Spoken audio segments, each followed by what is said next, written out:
شہداء بیمار کربلا، آپ کی خدمت میں مسلسل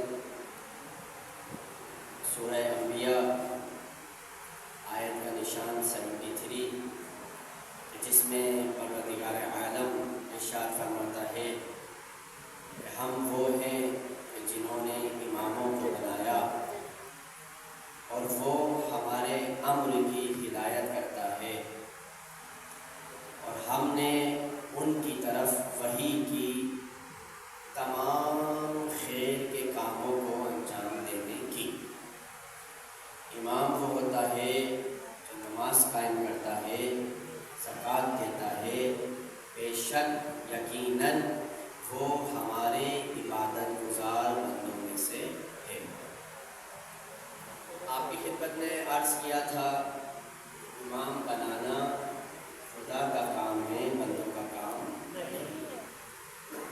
ہمارا کام ہے کہ جیسا وہ بولیں ویسا کرتے جائیں۔ میرے عزیزوں، آپ کو پتہ ہونا چاہیے کہ خدا کی ذات ایسی ذات ہے جو لامحدود ہے۔ یہاں تک کہ روایتوں میں ملتا ہے کوئی بھی شخص خدا کی ذات کا ادراک نہیں کر سکتا۔ اگر کوئی شخص خدا کی ذات کا ادراک کرے تو وہ ہلاک ہو جائے گا۔ خدا کی ذات کا ادراک کوئی بھی نہیں کر سکتا۔ پھر کیسے خدا کو پہچانے؟ تو روایتوں میں ملتا ہے خدا کو اس کی صفات سے پہچانے، خدا کو اس کے اسماء الہی سے پہچانے۔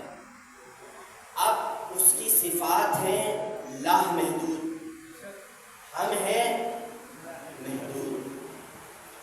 اب محدود لامحدود کو کیسے پہچانے؟ مثال کے ذریعے سے آپ کی خدمت میں عرض کرتا ہوں۔ مثلا آپ اکثر جگہ پہ جب شہروں سے باہر نکلتے ہیں تو دیکھتے ہیں ہائی پاور کا بجلی جا رہی ہوتی ہے، تار جا رہے ہوتے ہیں جو ہائی پاور کا ہوتے ہیں۔ آپ اگر چاہیں اس کے اندر گھر کی بجلی لگا دیں، لگا سکتے ہیں؟ نہیں لگا سکتے۔ کیوں؟ ہائی پاور ہے۔ اگر آپ بجلی اس کے اندر اپنا کنڈا لگائیں گے یا بجلی کا کنیکشن دیں گے تو آپ کے گھر کی پوری بجلی چلے جائے گی۔ یعنی آپ کے گھر کی جو بجلی، آپ کے گھر کو جو بجلی چاہیے وہ، اور جو ہائی پاور کی بجلی ہے وہ اس سے اور اس سے اس کا مقایسہ نہیں کر سکتے۔ پھر آپ کیا کریں گے؟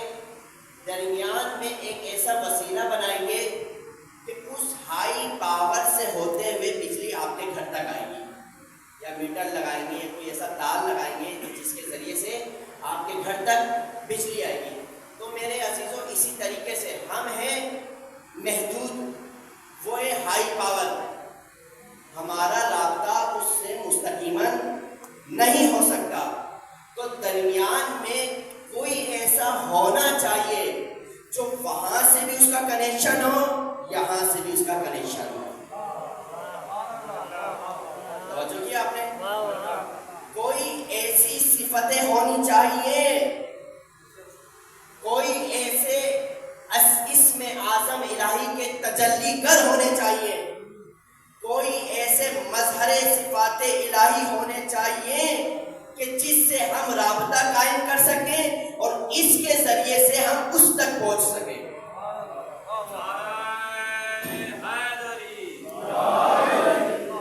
اس لیے ارشاد فرمایا تھا کہ انت محمود بحق محمد، انت اعلی بحق علی، انت فاطر السماوات بحق فاطمہ، انت محسن بحق حسن، انت کریم الاحسان بحق حسین علیہ السلام۔ یہاں تک کہ ہر نبی نے ان کو واسطہ بنایا خدا کی معرفت حاصل کرنے کے لیے۔ میں نے شروع میں آپ کی خدمت میں عرض کیا تھا کہ امام نے ارشاد فرمایا ما ولولانا ما عرف اللہ ما عبید اللہ، اگر ہم نہ ہوتے تو خدا کی معرفت حاصل ہو ہی نہیں سکتی تھی، اگر ہم نہ ہوتے تو خدا کی عبادت ہو ہی نہیں سکتی تھی۔ ہم ہیں کہ جنہوں نے خدا کی عبادت، خدا کی معرفت کا راستہ بتایا۔ اب مولا علی علیہ السلام سے پوچھا گیا یا علی آپ افضل ہیں یا نبی افضل ہیں؟ آپ افضل ہیں یا تمام نبیوں میں وہ سب نبی افضل ہیں؟ تو مولا علی علیہ السلام نے 21 رمضان تھی، جب مولا علیہ السلام بستر میں موجود تھے، مولا نے امام حسن علیہ السلام کو کہا کہ بیٹا دیکھو دروازے پر میرے چاہنے والے کھڑے ہیں، ان کو بلا کر لے کر آؤ۔ امام حسن گئے، بلا کر لے کر آئے، تو پھر میرے مولا نے اپنے چاہنے والوں کو کہا دیکھو میں کچھ ہی دیر تمہارے درمیان میں ہوں، اس کے بعد میں تمہارے درمیان سے چلا جاؤں گا، جو پوچھنا ہے پوچھ لو، میں ان تمام سوالوں کے جوابات آپ کو دوں گا۔ تو اتنے میں ایک شخص جو صحابی رسول تھا، صحابی علی تھا، جس کا نام تھا ساسا، کھڑے ہوئے، تو وہاں مولا سے سوال کیا مولا آپ افضل ہیں یا وہ نبی جو آپ سے پہلے گزرے؟ تو مولا علیہ السلام نے ارشاد فرمایا میں اپنی فضیلت کو خود بیان نہیں کر سکتا، لیکن خداوند عالم نے قرآن مجید میں ارشاد فرمایا وَعَمَّا بِنِعْمَةِ رَبِّكَ فَحَدِّثْ، اور میرے بندوں کو چاہیے کہ اپنی نعمتوں کی گنوائیں تاکہ لوگوں کو پتہ چلے کہ میرا بندہ کس مقام پر فائز ہے۔ تو پھر مولا علیہ السلام نے اپنی فضیلتیں بتانا شروع کی، کہا دیکھو آدم سے افضل میں ہوں۔ پوچھا کیسے؟ کہا دیکھو آدم نے گناہ کیا، کیا گناہ کیا؟ جنت میں جو میوہ رکھا تھا آدم نے اس کو کھا لیا، لیکن جب میں جنت میں موجود تھا تو میرے لیے کوئی ممانعت نہیں تھی، میں جو چاہے کھا سکتا تھا، جو چاہے لے کر جا سکتا تھا۔ تو آدم سے افضل میں علی ہوا۔ پھر پوچھا نوح افضل ہے یا آپ افضل ہیں؟ تو مولا علی علیہ السلام نے ارشاد فرمایا کہ دیکھو نوح نے 950 سال تبلیغ کی، تبلیغ کرتے کرتے کچھ ہی مسلمان ہوئے، کچھ ہی لوگ مسلمان ہوئے۔ پھر حضرت نوح علیہ السلام نے نفرین کی، کہا بارے الہ ان کے اوپر اپنا عذاب نازل کر، اور عذاب آیا، طوفان شدید آیا، اس میں سب بہہ گئے۔ تو مولا علی علیہ السلام نے ارشاد فرمایا نوح سے برداشت نہیں ہو سکا، لیکن جتنی نوح کو مصیبتیں ملی ہے مجھے نوح سے زیادہ مجھ پر مصیبتیں آئی، لیکن میں نے صبر کا دامن تھامے رکھا، میں نے صبر کو ہاتھ سے نہیں جانے دیا۔ تو بتاؤ نوح افضل ہوئے یا میں افضل ہوا؟ پھر ارشاد فرمایا دیکھو ابراہیم نے کیا التجا کی تھی کہ خداوند عالم میں تجھے دیکھنا چاہتا ہوں، تو خداوند عالم نے ارشاد فرمایا ابراہیم کیا تجھے ہم پر یقین نہیں ہے؟ تو ابراہیم نے کیا ارشاد فرمایا؟ کہا یقین تو ہے لیکن میں اپنے یقین کو اور مزید بڑھانا چاہتا ہوں، میں اپنے یقین کو اور بڑھانا چاہتا ہوں۔ تو حضرت علی علیہ السلام نے ارشاد فرمایا کہ دیکھو ابراہیم کو یقین نہیں تھا، لیکن میں علی وہ علی ہوں، لو کشف الغطاء مزددت یقینا، اگر پردے ہٹا دیے جائیں پھر بھی علی کے یقین میں نہ اضافہ ہوگا نہ کم ہوگا۔ نعرہ تکبیر، نعرہ رسالت، نعرہ حیدری، مسنودی مولا کائنات شیر خدا حیدر قرار تاجدار ولایت علی مرتضی امیر المومنین علیہ السلام، بلندتر صلوات۔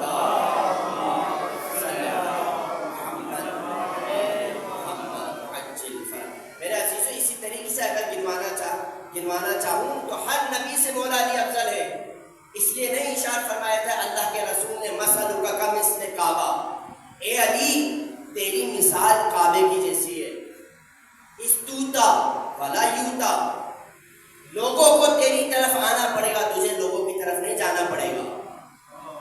پوری دنیا کعبے کی طرف جاتی ہے، کعبے کی کیا خاصیت ہے؟ پوری دنیا کعبے کی طرف رک کر کے نماز پڑھتی ہے۔ رسول اللہ نے ایسے ہی تشبیہ نہیں دی کعبے سے علی کو، کہا جس طریقے سے پوری دنیا کعبے کی طرف رک کر کے نماز پڑھتی ہے، اسی طریقے سے پوری دنیا کو علی کی طرف دیکھنا پڑے گا۔ کیوں؟ اس لیے کعبے کی طرف نظر کرنا عبادت، النظر الی کعبہ عبادت، کعبے کی طرف دیکھنا عبادت ہے۔ اور روایتیں ہمیں ملتی ہیں النظر الی عالم عبادت، عالم کے چہرے ارشاد فرمایا النظر الی کتاب، قرآن مجید کی طرف دیکھنا عبادت. پھر ایک اور روایت ملی النظر الی وجہ والدین، ماں باپ کے چہرے کی طرف دیکھنا عبادت. کعبے کی طرف دیکھنا عبادت، والد کی طرف دیکھنا عبادت، قرآن مجید کی طرف دیکھنا عبادت، عالم کی طرف دیکھنا عبادت. اب ہمیں ایسا شخص چاہیے جو کعبہ بھی ہو، عالم بھی ہو، پاک بھی ہو اور قرآن مجید کی عملی تفسیر بھی ہو. اس لیے اللہ کے رسول نے ارشاد فرمایا تھا النظر الی وجہ علی ابن ابی طالب عبادت، علی کے چہرے کی جانب دیکھنا عبادت ہے. گویا کعبے کی بھی زیارت ہو رہی ہے، پاک کی بھی زیارت ہو رہی ہے، قرآن کی بھی زیارت ہو رہی ہے، عالم کی بھی زیارت ہو رہی ہے. نعرہ حیدری، یا علی یا علی یا علی حضرت علی مرتضی امیر المومنین علیہ السلام، بلندتر صلوات.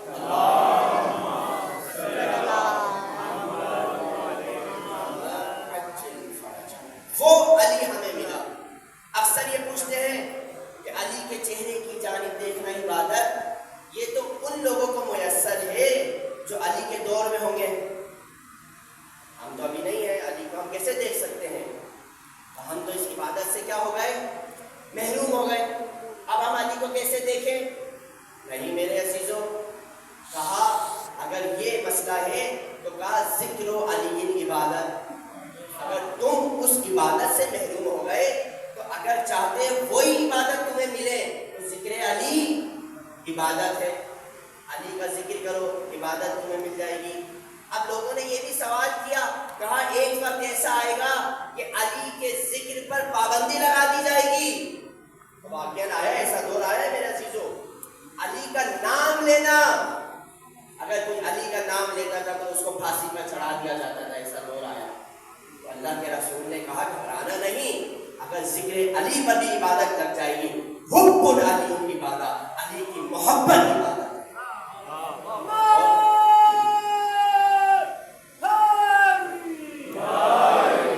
اور محبت ایسی محبت ہے کہ جو تمہارے دل سے کوئی نہیں نکال سکتا. واقعاً میرے عزیزوں، علی کی محبت واقعاً ہر جگہ پر کام آتی ہے، ہر جگہ پر کام آتی ہے. اسلام ہمیں دین سکھاتا ہے، اسلام ہمیں تربیت سکھاتا ہے، اسلام ہمیں تعلیم یافتہ بناتا ہے.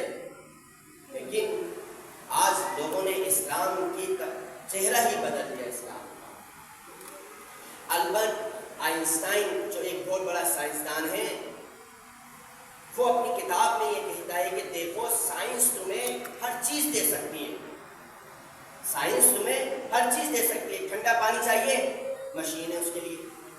ایک جگہ سے دوسری جگہ جانے کے لیے مشین موجود ہے. آج دنیا اتنی ترقی کری کہ چاند پر جانے کے لیے مشین موجود ہے. یعنی ہر چیز کے لیے مشین موجود ہے. لیکن وہ سائنسدان یہ کہتا ہے کہ دیکھو سائنس تمہیں ہر چیز دے سکتی ہے، لیکن سائنس تمہیں دین نہیں سکھا سکتی. دین نہیں سکھا سکتی. اگر دین سیکھنا ہے تو فرش عذاب پر آنا پڑے گا، فرش عذاب پر آنا پڑے گا تاکہ تمہیں دین پتہ چلے دین کیا. اب لوگوں نے دین کی تعریف بھی اپنے اپنے مسلک کے اعتبار سے کی. دین یہ تھا کہ خدا کے آگے سر تسلیم کر دینا، یہ تھا اسلام، یہ ہے دین، یہ ہے مذہب. لیکن فرقہ واریت کی جنگ کو پھیلا دیا. سب نماز پڑھتے ہیں، نماز میں سب سے پہلے کس کا ذکر ہوتا ہے؟ اللہ تعالیٰ کا ذکر. نماز کی ابتدا کس سے ہوتی ہے؟ اللہ اکبر. میرے عزیزوں، اگر اہل بیت نہ ہوتے تو اللہ اکبر کے معنی بھی ہمیں پتہ نہیں چلتے. بہت سے علماء مفکرین سے پوچھا گیا اللہ اکبر کے معنی کیا ہے؟ کہا اللہ اکبر یعنی اللہ سب سے بڑا. یہی بتایا گیا ہے اللہ سب سے بڑا. تو میں یہ کہتا ہوں اللہ سب سے بڑا، نعوذ باللہ من ذالک. آپ نے اللہ کو دوسرے سے ملا دیا. مثال کے طور پر میرے پاس 10 کتابیں رکھی ہیں، 1 2 3 4 5 6 7 8 10 کتابیں رکھی ہیں. میں آپ کو بولوں یہ کتاب اس کتاب سے زیادہ اچھی ہے، کیا مراد ہے اس سے؟ یعنی وہ بھی کتاب ہے، یہ بھی کتاب ہے، لیکن وہ اچھی کتاب ہے. تو نعوذ باللہ کوئی اور بھی خدا ہے جو اس سے زیادہ اچھے ہیں یا اس سے زیادہ کوئی خراب ہے؟ نہیں میرے عزیزو، جب تک آل محمد پہ درے آل محمد پہ نہیں آؤ گے اس وقت تک تمہیں اللہ اکبر کی تشریح معلوم نہیں ہوگی. ساتھی کے آل محمد نے ارشاد فرمایا اللہ اکبر یعنی اللہ اکبر من ان یوصف. اللہ اتنا بڑا ہے کہ اس کی توصیف بیان نہیں ہو سکتی، اس کی صفتوں کو بیان نہیں کر سکتے، انسانی عقل اس کی صفتوں کا ادراک نہیں کر سکتی. اللہ اتنا بڑا ہے. نماز پڑھتے ہیں، نماز کی ابتدا اللہ اکبر، الحمد پڑھتے ہیں، ذکر پڑھتے ہیں، پھر رکوع میں جاتے ہیں. یعنی دیکھیں ہمیں کس طریقے سے نماز کے ذریعے سے ہماری تربیت کی جا رہی ہے. دیکھو جب رکوع میں چلے جاؤ تو یہ مت سمجھنا کہ تم نے اللہ کی وحدانیت کا اقرار کر لیا یا تم نے اللہ کی عبادت کا حق ادا کر دیا. نہیں، رکوع سے سر اٹھاؤ پھر بولو اللہ اکبر. اللہ تیری وحدانیت ابھی تک بیان نہیں ہوئی. اب کیا کرو؟ اب اپنی سب سے بلند چیز کو پستی پر لے کر آؤ. سب سے بلند چیز کو، اپنی پیشانی کو پستی پہ لے کر آؤ. اور جب پستی میں جاؤ تو بولو سبحان ربی الاعلی و بحمدی. پھر بھی یہ مت سوچنا کہ تم نے خدا کی عبادت کا حق ادا کر دیا. نہیں، سجدے سے سر اٹھاؤ پھر بولو اللہ اکبر. خدا تیری وحدانیت کا حق ادا نہیں ہوا. پھر تشہد پڑھو، سلام پڑھو. تشہد اور سلام پڑھ کے یہ مت سمجھنا کہ تم نے خدا کی عبادت کا حق ادا کر دیا. نہیں، سلام پڑھ کے پھر دوبارہ بولو اللہ اکبر اللہ اکبر اللہ اکبر. نعرہ تکبیر، نعرہ رسالت، نعرہ حیدری، جنودی محمد کی آزارہ کا لال امام حسین ابن علی علیہ السلام بلندتر سلوات.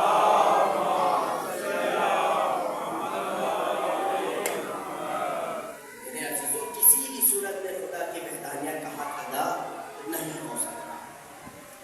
آئیے ان جیسوں کی نمازیں دیکھیں. اگر نماز میں تیر لگ جائے تو روایتوں میں ملتا ہے ایسا تیر لگا تھا کہ ایک ہڈی سے گزر کر دوسری جگہ پر پہنچ گیا. اتنا پیوست ہو گیا تھا تیر. رسول اللہ کے پاس آئے، کہا آقا کیا کریں؟ علی کے پیروں میں تیر لگ گیا ہے. تو رسول اللہ نے کہا گھبرانے کی بات نہیں ہے. علی جب نماز پڑھے تو نماز کی حالت میں علی کی پاؤں سے تیر نکال دیا. کیوں؟ کہا اس وجہ سے کہ علی جب خدا کی وحدانیت میں محو ہوتا ہے تو علی کو کچھ یاد نہیں ہوتا. واقعا ہوا ایسا. جب مولا علیہ السلام نے نماز پڑھی سجدے میں گئے تو لوگوں نے تیر نکالا. جب نماز ختم ہوئی تو میرے مولا نے اللہ اکبر اللہ اکبر اللہ اکبر کہا تو کیا دیکھا برابر میں خون پڑا ہوا ہے. تو میرے مولا نے تعجب سے پوچھا یہ خون کس کا ہے؟ تو صحابہ نے کہا مولا جو تیر آپ کو لگ گیا تھا وہ جب تیر نکالا تو آپ کے پیروں سے کچھ خون نکلا. تو میرے مولا نے کہا واللہ خدا کی قسم مجھے پتہ ہی نہیں چلا کہ میرے پیروں سے کب تیر نکالا گیا. یہ کوئی مبالغہ نہیں ہے، یہ کوئی منبر سے باتیں کرنے کے لیے کوئی ہے، کوئی قصہ کوئی ہے، یہ کوئی کہانی کوئی ہے جو میں آپ کو سنا رہا ہوں کہ کہانی سنائی بس ختم. نہیں میرے عزیزوں، یہ حقیقت ہے. قرآن نے اس چیز کو بیان کیا ہے، قرآن نے مبالغے کو بیان کیا ہے. کیسے؟ کیا یوسف کا قصہ بھول گئے آپ؟ جناب یوسف کیا ہوا تھا کہ جب مصر کے سرداروں کی عورتوں نے کہا زلیخا کو، اے زلیخا تمہیں کیا ہو گیا ہے؟ ایک غلام پر عاشق ہو گئی ہو، ایک غلام ہے وہ، تم ملکہ ہو، اس پر عاشق ہو گئی. تو یوسف تو زلیخا نے کیا کہا؟ زلیخا نے کہا میں ایک دن دعوت رکھی، تمام مصر کی سرداروں کی خواتین کو بلایا گیا. جب سب آ گئے ان کو تکیے دیے گئے، ان کو میوے دیے گئے، پھل فروٹ ان کو دیے گئے اور ساتھ میں چاقو دیا گیا ہر ایک کے ہاتھوں میں. اب یوسف پردے میں کھڑے ہوئے، آج بھی ایک یوسف پردے میں موجود ہے۔ اب یوسف پردے میں کھڑے ہوئے حکم کے منتظر ہیں کہ کب زلیخا حکم دے گی۔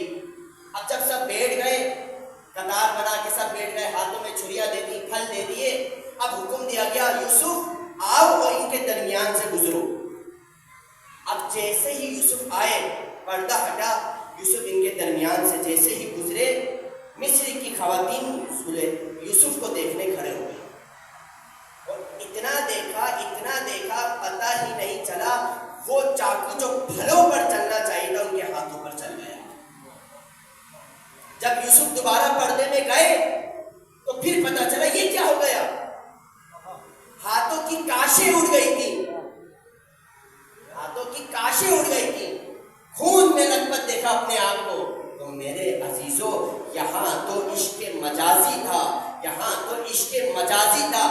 عشق مجازی میں پتہ نہیں چلا، ہاتھوں کی کاشیں اڑ گئی، وہ علی عبادت میں عشق حقیقی تھا۔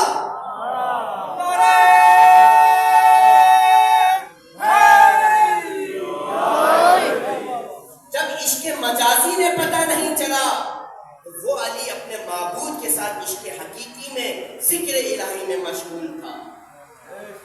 واقعاً ہمیں افتخار کرنا چاہیے کہ ہمارے جیسے علی، جس کو شہادت کہاں ملی؟ مسجد میں۔ یہ بھی ایک معجزہ ہے میرے عزیزوں، معجزہ ہے یہ۔ کسی امام کو شہادت مسجد میں نہیں ملی، فقط مولا علی علیہ السلام کو مسجد میں شہادت ملی۔ کچھ لوگوں نے اس کا غلط مطلب لیا، کہا مسجد میں مولا علی کو شہادت ملی، ہم مسجد جانا ہی چھوڑ دیں گے۔ اور میں نے کہا مسجد جانا جیسے چھوڑ دو، کربلا جانا بھی چھوڑ دو۔ کربلا کیوں جاتے ہو؟ پھر امام حسین کو شہادت کہاں ملی؟ کربلا میں۔ کربلا جانا چھوڑ دو پھر؟ کہا نہیں، کربلا سے عشق ہے۔ یہ کون سا عشق ہے؟ کربلا سے عشق ہے، اور کربلا کا جو حقیقی وارث ہے اس کے عشق نہیں ہے۔ میرے عزیزو، عقلوں کو کھولیں، اپنی ذرا فکر کرے، تدبر کرے، غور کرے، کیوں علی کو مسجد میں شہادت ملی؟ اس وجہ سے علی کو مسجد میں شہادت ملی کیونکہ شام میں پروپیگنڈا ہو گیا تھا کہ علی نماز نہیں پڑھتے، اتنی تبلیغ کی گئی تھی اور لوگوں نے یہ باور کر لیا تھا کہ علی نماز نہیں پڑھتے۔ جب مولا کی شہادت کی خبر سنی تب لوگوں کو پتا چلا کہ علی بھی نماز پڑھا کرتے تھے۔ مولا علی علیہ السلام کے دشمنوں پہ لعنت، یزید ابن معاویہ پہ لعنت، شمر لعین پہ لعنت، اہل بیت کے دشمنوں پہ لعنت، باغ فتح کے چوروں پہ لعنت، خاندان زہرا پر بلند تر صلوات۔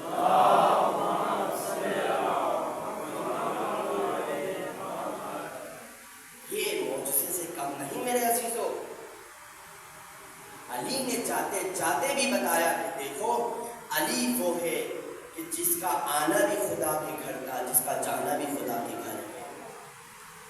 5 بڑی فضیلتوں کے بعد علی کا نام آتا ہے، خدا کا گھر، خدا کا مہینہ، خدا کا سجدہ، خدا کی نماز، خدا کا مہینہ، اور اس بندے میں، اس گھر میں، اس عبادت میں، اس روزے میں اللہ کا بندہ علی۔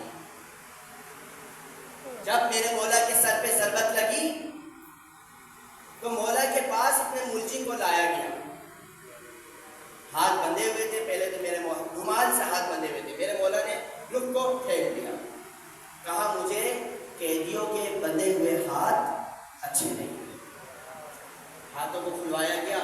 میرے عزیزوں، آخری مجلسوں کے اس عشرہ اولا کی آخری مجلسیں چل رہی ہیں، چاہتا ہوں اپنی جو ذمہ داری ہے اس کو پورا کروں میں۔ مولا نے ابن ملجم سے ایک سوال کیا۔ کیا سوال کیا؟ کہا ابن ملجم یہ بتا، کیا علی تیرا برا امام تھا؟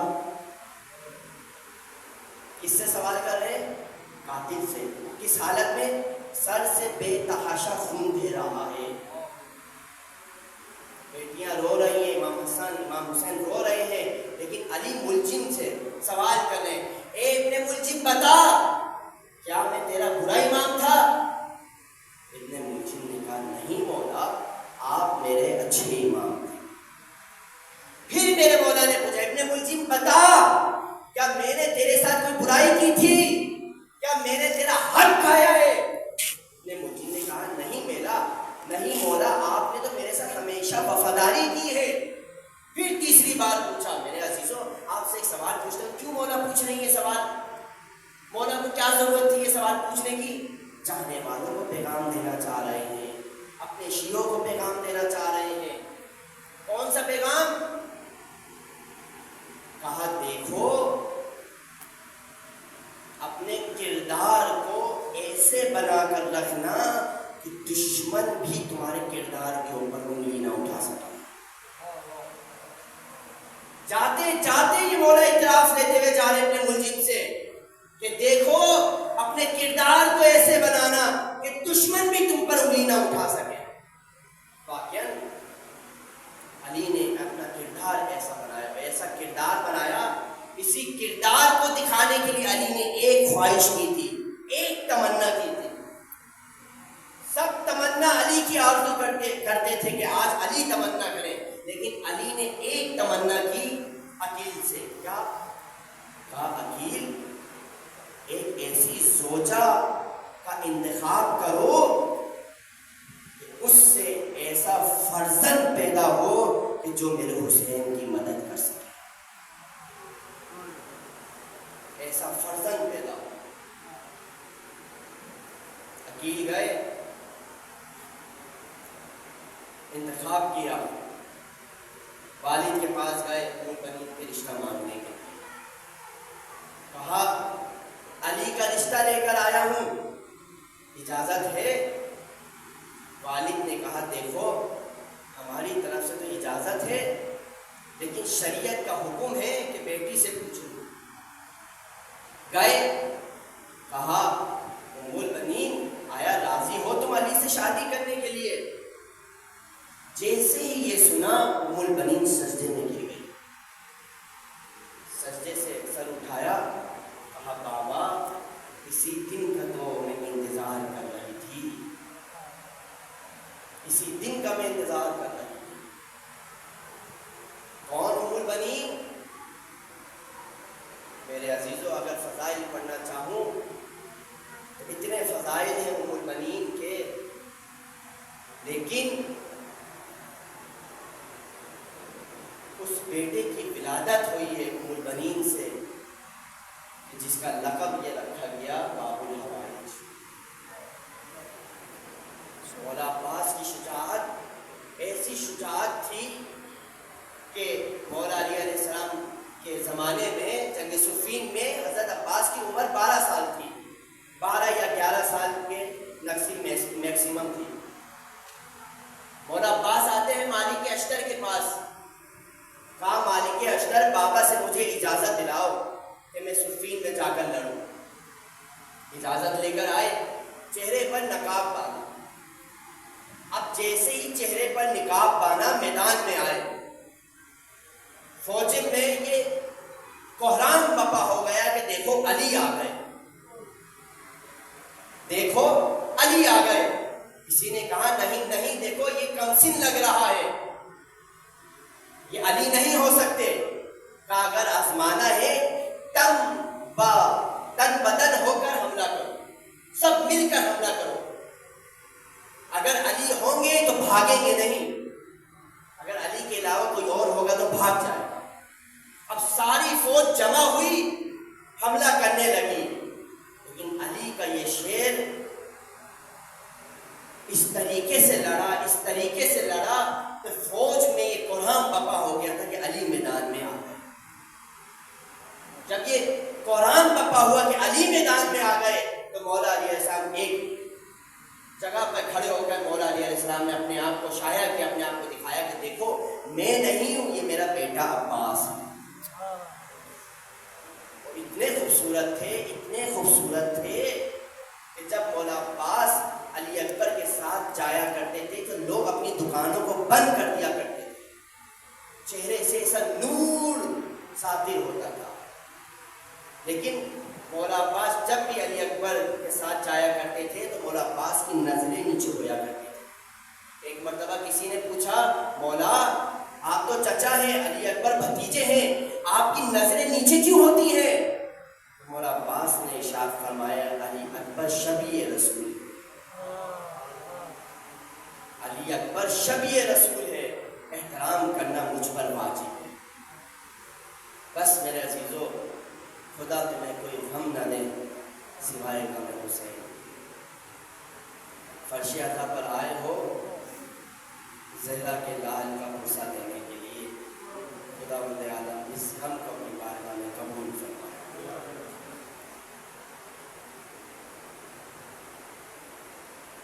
اس گھر کی افتخار اس چیز پر تھا کہ دیکھو ہمارے لیے افتخار کی بات کیا ہے۔ مولا علی علیہ السلام سے پوچھا گیا کہ مولا آپ کے لیے سب سے بڑا مقام کیا ہے، آپ کے لیے افتخار کی بات کیا ہے؟ کہا مولا علی نے یہ نہیں کہا کہ دیکھو میرے لیے کامیابی کی بات یہ ہے کہ میری شادی بی بی فاطمہ زہرا سے ہوئی، نہیں۔ مولا نے یہ نہیں کہا کہ دیکھو میں رسول کے بستر پر سویا، یہ میرے لیے افتخار کی بات ہے، یہ میرے لیے کامیابی کی بات ہے، نہیں۔ مولا نے یہ بھی نہیں کہا کہ دیکھو میں نے خندق لڑی، میں نے خیبر لڑی، یہ بھی میرے لیے افتخار کی بات نہیں ہے۔ تو مولا آخر آپ کے لیے کامیابی کی بات کیا ہے؟ آپ کامیابی کس چیز کو سمجھتے ہیں؟ تو مولا نے ارشاد فرمایا 19ویں ماہ رمضان کی جب شب کو مولا علیہ السلام کو سر پہ جب ضربت لگی نماز کی حالت میں، تو مولا نے ارشاد فرمایا فزت برب الکعبہ، رب کعبہ کی قسم آج علی کامیاب ہو گئے۔ میرے عزیزو، علی کس چیز کو کامیابی سمجھ رہے ہیں؟ علی نماز کو کامیابی سمجھ رہے ہیں، نماز میں شہادت کو کامیابی سمجھ رہے ہیں۔ آئی ام البنین، مولا علی علیہ السلام سے شادی ہوئی، جیسے ہی چوکٹ پہ آئی، امام حسن ایک طرف امام حسین دوسری طرف، جیسے ہی ام البنین کو دیکھا امام حسن دوڑے، ام البنین کے ہاتھوں کو پکڑ لیا، کہا اماں جان آئیے ہم آپ کو گھر میں لے کر چلتے ہیں۔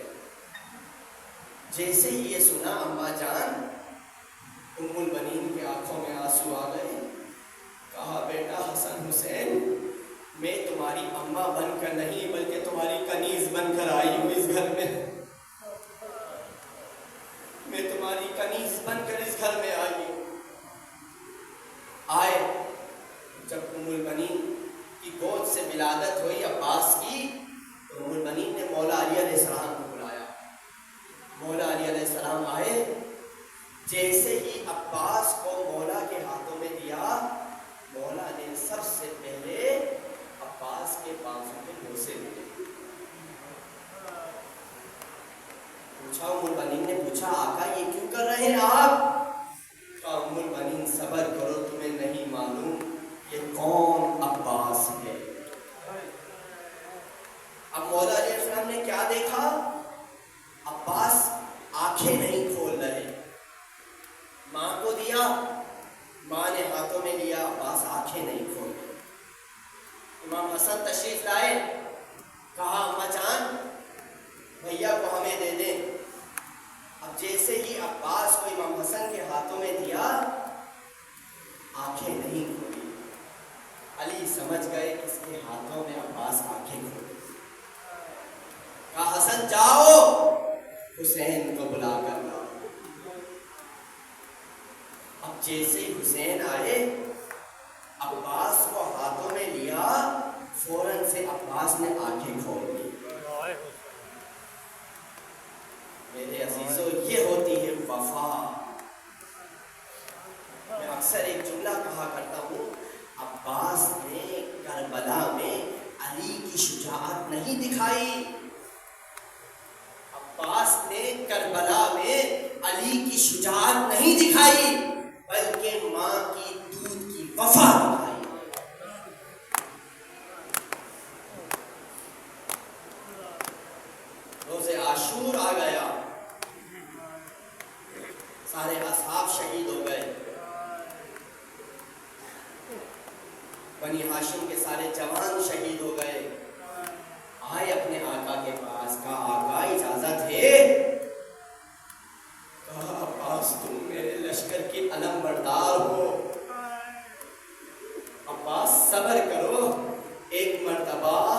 فنزل یمین فنزل شمال. ایک مرتبہ عباس نے دائیں دیکھا, ایک مرتبہ بائیں دیکھا. کہا آقا وہ فوج کہاں ہے جس کا میں علم بردار ہوں؟ کہا آقا وہ فوج کہاں ہے جس کا میں علم بردار ہوں؟ اب کیا دیکھا, حسین کے پاس کوئی راستہ نہیں بچا. اتنے میں خیموں سے العطش العطش العطش کی آوازیں آنے لگی. کہا عباس ذرا جا کر دیکھو, خیموں سے العطش کی آوازیں آ رہی ہیں. اب جیسے ہی عباس خیموں میں آئے, کیا دیکھا, چھوٹے چھوٹے بچے ہاتھوں میں خالی مشکیزہ لیے ہوئے پڑے ہیں.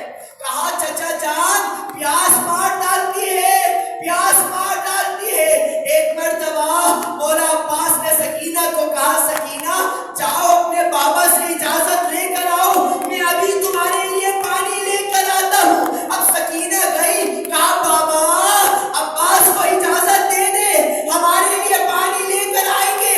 عزادارو سنو گے میرے مولا نے کیا جواب دیا؟ کہا سکینہ آج تو چچا جان کی سفارش کر رہی ہے, کل جب شام غریبہ ہوگی اس وقت تو عباس کے کر پکارے گی, کوئی نہیں ہوگا جو تیری مدد کرنے آئے. ہائے عزادارو, اب عباس گھوڑے پر بیٹھے, مشکیزہ ہاتھوں میں لیا, علم ہاتھ میں لیے, چلے میدان کی جانب, چلے میدان کی جانب. 10,000 کی فوج عباس کے مقابل میں کھڑی ہو گئی. میرے عزیزو یہ علی کا شعر ہے, فنون جنگ سے واقف ہے. عباس نے 10,000 کے لشکر کو تحریک کیا, الکما پر پہنچے. روایت میں یہ جملہ ملتا ہے کہ جب عباس الکما پر پہنچے, عباس کے جسم پہ کوئی زخم نہیں تھا, کوئی بھی زخم نہیں تھا. اب جیسے ہی الکما پر پہنچے, اپنے زلجنا سے کہا, اپنی سواری سے کہا, اے زلجنا آجا پانی پی لے, تو بہت پیاسا ہے. میرے عزیزو زلجنا نے گردن کو موڑ لیا, کہا آقا میں کیسے پانی پی سکتا ہوں, میرا آقا امام حسین پیاسا ہے, ارے ان کی بچیاں پیاسی ہے, میں کیسے پانی پی سکتا ہوں. ہائے عزادارو, عباس نے مشکیزے کو بھرا. اب جیسے ہی مشکیزے کو بھرا, اب عباس کی ساری ذہن, عباس کی ساری توجہ مشکیزے کے اوپر ہے. اب عباس گھوڑے پر سوار ہوئے, مشکیزے کو لے کر جانا چاہتے ہیں خیمے کی جانب. ارے فوجی اشکیا میں کوہرام بپا ہو گیا. کہا دیکھو اگر خیمے اشکیا تک, اگر خیموں تک یہ پانی پہنچ گیا تو ان سے لڑنا ہمارے بس کی بات نہیں ہوگی. کسی طریقے سے عباس کو روکو. میرے عزیزو عباس کی توجہ مشکیزے کی طرف ہے. ایک سپاہی نے چھپ کر ایسا حملہ کیا, عباس کا ایک بازو قلم ہو گیا. عباس نے مشکیزہ دوسرے ہاتھوں میں لیا, علم کو دوسرے ہاتھوں میں لیا. اب عباس جلدی جلدی خیموں کی جانب جانے لگے, لیکن ہائے ایک شکی نے چھپ کر ایسا وار کیا, عباس کا دوسرا بازو بھی قلم ہو گیا. ارے عباس نے علم کو اپنے برابر میں گھمایا اس طریقے سے کہ مشکیزے کو دانتوں سے پکڑا اور